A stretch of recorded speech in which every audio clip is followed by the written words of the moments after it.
Another stock that the guys have talked about regularly over the last 12 months, South32. Among the top gainers on the ASX so far today after release of its quarterly update, flagging strengthening market conditions for many of its key commodities. The miner also says does not expect manganese production to come back online until the third quarter of 25, as it continues to assess the impact of Cyclone Megan's damage to its Groote Eylandt operations. Shares up 7% so far today. Wow. Remember, they sold their coal interest, didn't they, in February, I think it was. Gaurav, you've always, or in recent times, thought South32 was pretty good. We've always liked South32. We got into South32 when it was spun off and did really well out of it, sold it, made a multi-bagger and did it again in the next cycle. So there's 2 occasions now we've made 3x plus our money on South32. I've always said it's a really well-managed business. It was one of the first big miners to put returns on capital at the forefront rather than volumes in production. And I have a lot of time for the CEO, CFO. I think great combination. More recently though, I've been a bit concerned about the direction that South32 has been going. Specifically, I'm worried about the investment in the Hermosa mine. South32's most valuable cash flow machine over the past decade has been a mine called Cannington. It's actually the world's largest silver producer in Queensland, and it's also has a lot of other credits. It's an incredible ore body. It just made billions and squillions for the miner, and they found a replacement for that ore body in Arizona in the US, and they did commit billions of dollars to develop that mine. It's looking to me with further study that is probably not the bonanza they thought it was. It's costing more money to develop. It's probably not as rich as Cannington was, but rather than pull back, they're actually going forward and still developing it on very marginal economics. You look through the study that they proposed for Hermosa, the assumed zinc price is well above market prices, discount rates are awfully low, production volumes are very ambitious. I think they're reaching here. It looks to me like a miner trying to fill a production gap because Cannington is about to extinguish, rather than a miner that's found a genuinely good resource. I think they've been bailed out by recovering commodity prices, particularly the aluminium complex. Aluminium and alumina have performed fantastically. We've had a buy on alumina for quite some time, and again, look like fools as the price was falling, but it's up it's almost doubled off its lows now, and it's done quite well this year.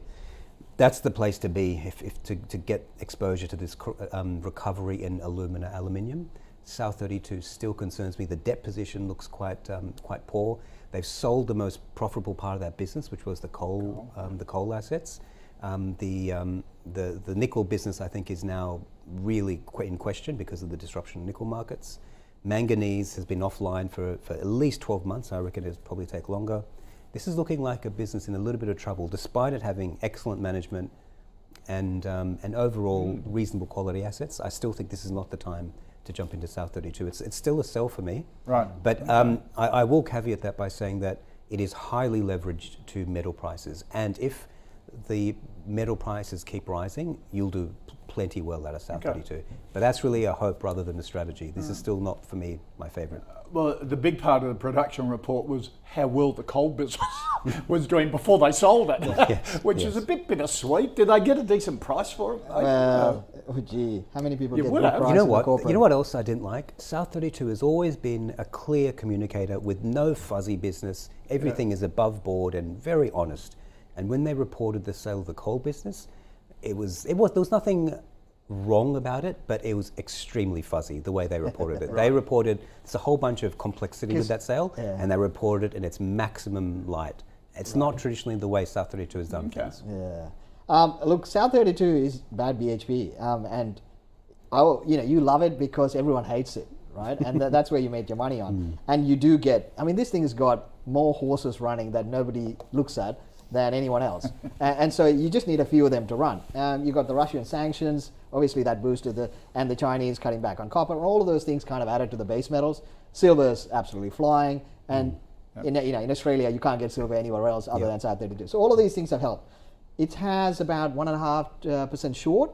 Last month the short started to get covered, so that's been an extra kicker there. I think you're right. So with about halfway through that, so that's where the boosts and all are coming, and today's news usually gets a short covering, so you're getting that.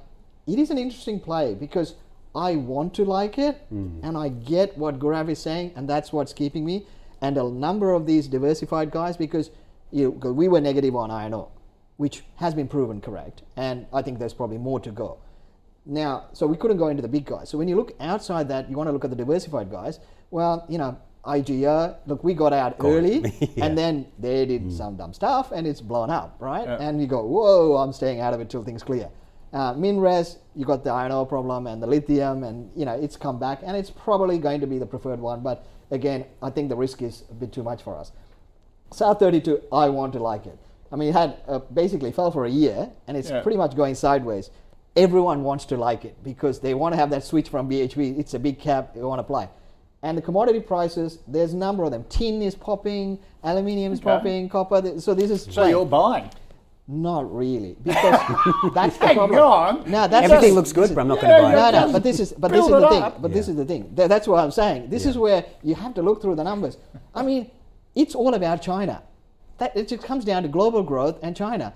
This is where people get excited about copper and go, yeah, I'll play the market optimism through evolution, right? I'm getting the gold run and I'll get the copper on the side. Now, do I want to play when global growth is literally low and China is basically saying, I am not pumping stimulus? For a year and a half, everyone predicted China would rain stimulus. It has been wrong every week. There's a story every week and it's been proven wrong. And so for me, without China doing something, you need to see global growth pick up. It's not picking up. No. So you're picking a commodities cycle where I don't see the growth backing it. So once that number moves, then we will chase it. But right now, I think people get excited and then it comes off. It's happened before. It's going to happen. So you're not buying. Would you hold it if you're in it, or get rid of it? If you're in it, you hold it, right? Okay. If you've taken majority of the pain, I think you hold it. The risk return is with you if you've taken the hit. But if you're putting fresh money, if you want diversified, you go evolution.